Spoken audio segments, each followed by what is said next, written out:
Well, good morning. In my previous video, I talked about how I manage risks while hiking. That video got a lot of hits. So I decided if there was interest, I would do a series and dig a little deeper on the subject. If you've not seen that video, I strongly recommend viewing it first as it sets up the framework that I use while managing.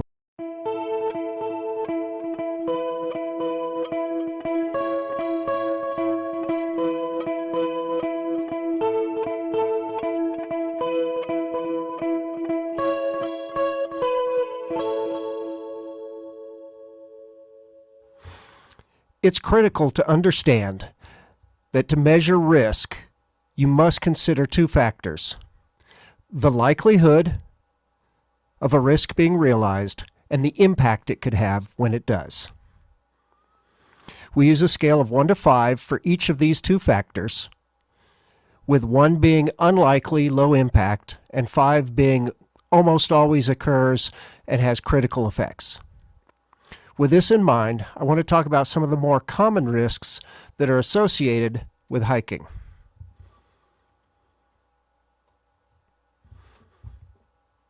Understand that I'm focusing on hiking in the White Mountains. While I'll mention some differences that people in other areas may encounter, this list should not be considered all-encompassing, even in the Whites, and other areas of the world may encounter completely different risks. As an example, I will not address the risk of encountering drug cartels. That's simply not an issue in the White Mountains. But in Mexico or Colombia, that could be a risk that should be addressed. First thing we're going to talk about are environmental risks, and we'll look at their risk levels. One of the big risks when dealing with the Whites is the weather. Especially on the presidential range, this issue is so common that there are signs as you enter the alpine zones warning you that this is the home to the worst weather in the world. Even in summer, it is possible for the Whites to encounter snow and ice. I would rate bad weather as a likelihood of 3 to 4, depending on the season, though it's more likely in the fall and spring. And I would look at the impact as being a 4 to 5, since a high risk of injury or exposure if you're unprepared. For comparison, excessive heat in Arizona could be rated as a likelihood of 4 to 5, as it's almost guaranteed in the summer, and an impact of 4 to 5, since both heat stroke and dehydration are serious, life-threatening conditions. Another risk you are likely to encounter is rough terrain. The White Mountains have many steep, rocky trails and icy areas in the winter. As a general rule, I would rate the likelihood of 3 to 4. Note that it varies according to location and season.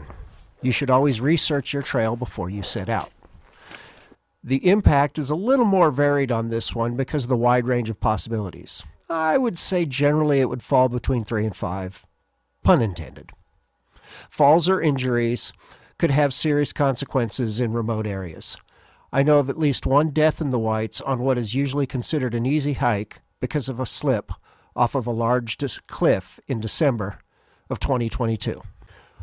One of the first risks that most people think of when thinking about hiking in remote areas is wildlife. In the White Mountains, hikers may have encounters with moose, black bear, and maybe ticks. I would separate these into two different categories, as the risks and mitigations are both very different. But looking at large wildlife like bear and moose, I would say that the likelihood is about a 1 or 2, while ticks would be something more along the lines of 3 or 4, since ticks are much more common.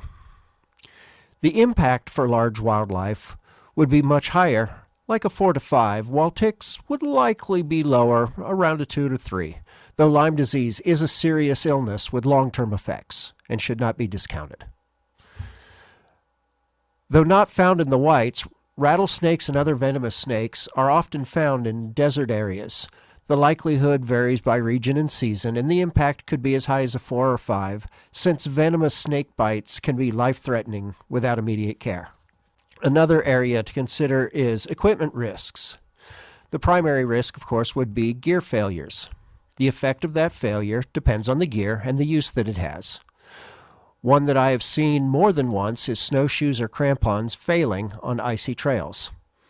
I would give this a likelihood of 1 to 2, as it's not common, but it's possible in rough conditions. And gear that is not properly maintained could potentially fail more frequently than gear that is well maintained or brand new.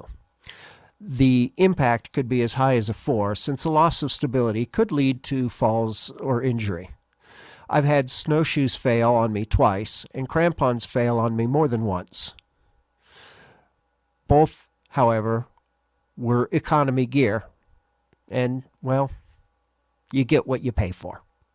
The next category I want to talk about is health risks. First, let's talk about dehydration and altitude. The White Mountains in New Hampshire are not tall enough to cause a person to suffer from altitude sickness. However, dehydration on steep trails can be a serious issue. The likelihood is probably about a 3, perhaps higher or lower, depending on the intensity and trail difficulty. The impact, however, could be a 3 or 4, as it can lead to exhaustion or dizziness, particularly in hot weather. These can obviously be different in different climates, as there is an extreme dehydration risk in southwest desert areas, while altitude sickness can affect people at any altitude of approximately 9,000 or greater, especially if the individual is not acclimated to those higher altitudes. Next, I want to talk about extreme weather injuries. These are not limited to winter and summer, though they are more likely, but could also happen in spring and fall. The first time I climbed Mount Washington, it was in late summer. It was 70 degrees at the Pinkham Notch Visitor Center when we started. It was in the low 20s at the summit when you took into consideration the wind chill. There's no calendar month on record that it has never received snow on Mount Washington. It doesn't snow every July, but it has snowed in July. The primary concern with cold weather injuries, of course, are frostbite and hypothermia. Frostbite is an injury caused by the freezing of the skin and underlying tissues, while hypothermia is a drop in the core body temperature. The likelihood can vary significantly depending on the altitude and the season. A range of 2 to 4 would not be unreasonable. The impact could be as high to 4 or 5, since both conditions could be life-threatening. In other areas, you might be more concerned with something along the lines of heat stroke. Depending on the time of year, the time of day, and location, it could have a likelihood of 3 to 4 and an impact of 4 to 5, since, again, it can be life-threatening. Next, let's talk about physical injuries. In the White Mountains, it is not uncommon for hikers to suffer from sprains, falls, especially on rocky terrain. Unmitigated, the likelihood of this would be 3 to 4, especially on rugged trails, while the impact could also be about a 3 to 4, as they can range from being inconvenient to requiring rescue. In comparison, the desert terrain risks might include running into cactus spines or being trapped by a rock fall. The likelihood and impact of these will vary greatly from location to location. Next, we will talk about situation or behavioral risks. Probably the biggest risk in this category is getting lost. In the White Mountains, there are desert forests and limited cell signal. The White Mountain Trail system is usually easy to follow, but it is possible to lose one's way. We'll call the likelihood somewhere around a 2 to 3, but the impact could be as high as 4 to 5, since it could lead to an unplanned overnight stay. In comparison, getting lost in the open desert with few landmarks might be higher, but would have just as great an impact. So another behavioral risk would be overestimating your capabilities. In the White Mountains, there are many tough ascents which can lead a person to becoming exhausted. We'll call the likelihood a 2 to 3. Part of this depends on the experience level of the hiker, of course. Experienced hikers are more likely to know their own limits. However, Even an experienced hiker can be subject to overconfidence. The impact, call it a 3 to 4, since fatigue can slow a person down or halt progress, resulting in longer than expected trips and, again, possible unplanned overnight stays. The risks that we've evaluated here are not set in stone with these ratings. You should always conduct a personal assessment of your likelihood and your impact.